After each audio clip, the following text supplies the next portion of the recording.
روح اجيب لك علبة جديدة. روح انت شوف غيري. صاير متنمرد ولا؟ ليه معصب؟ عندي 7 خوات، ولا واحدة فيهم متجوزة، بتكفل بمعيشتهن كلهن. فمنيش غلط يعني اني ربنا الله بجننوا اوادم، الله يخلي لي اياها يعني. بس دخيل الله ولا واحدة فيهن حلوة.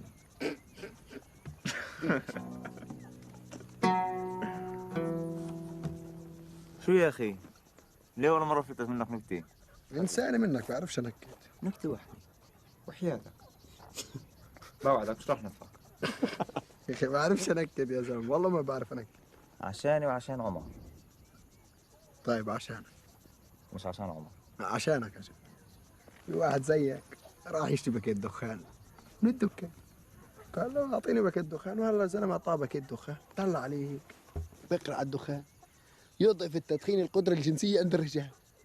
قال له لا يا اخي اعطيني واحد تبع السرطان احسن. قدره جنسيه بضعف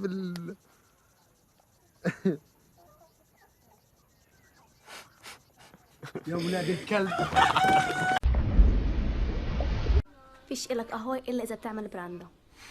مزبوطش بدون براندو؟ لا خلصينا. لا يلا.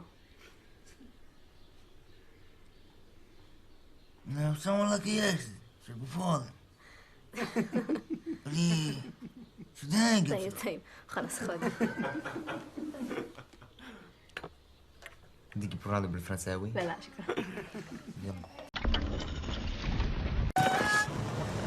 أول واحد شمطه شلوط بنص معدته، والثاني كدحته على راسه بتوعي، والثالث شمطته بوكس بنص وجهه.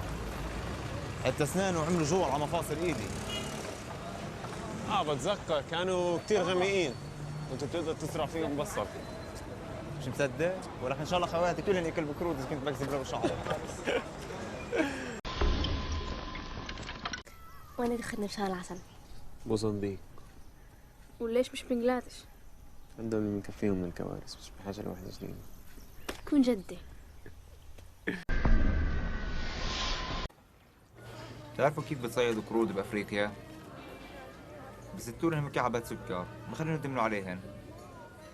بعدين بصيروا يحفروا شور صغيرة وديكة، بحطوا مكعب السكر فيها. بيجي الكرد بشم الريحة وبروح بركض على الجورة، وبحشي ايده بهالجورة وبمسك مكعب السكر هيك. بس لما يمسك مكعب السكر هيك بيقدرش يطلع ايده من غير ما يفلته. بيجي محسوبك الصياد اقل من مهله، ودير بالك الكرد يبقى شايفه، بزت عليها الشبكة والكرد لساته مش راضي يفلت مكعب هالسكر. يا سلام، شو بدهم بالركودة؟ والله بعطوهن من حدرسية، بعطوهن على السويد. ما تقل دمك. وشو بدهن فيهن يعني؟ ضعفان. ماشي على الموضة.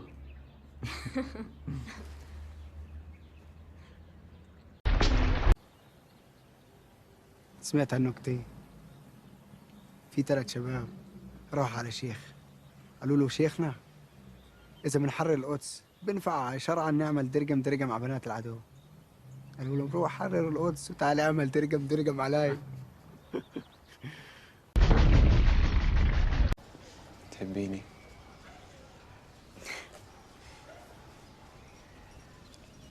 تحبي حدا تاني احكيلي. شو صاير لك؟ مين حد تاني؟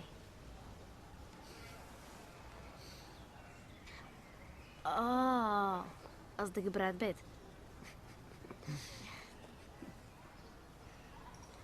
جيت لهون اعطيك اياها.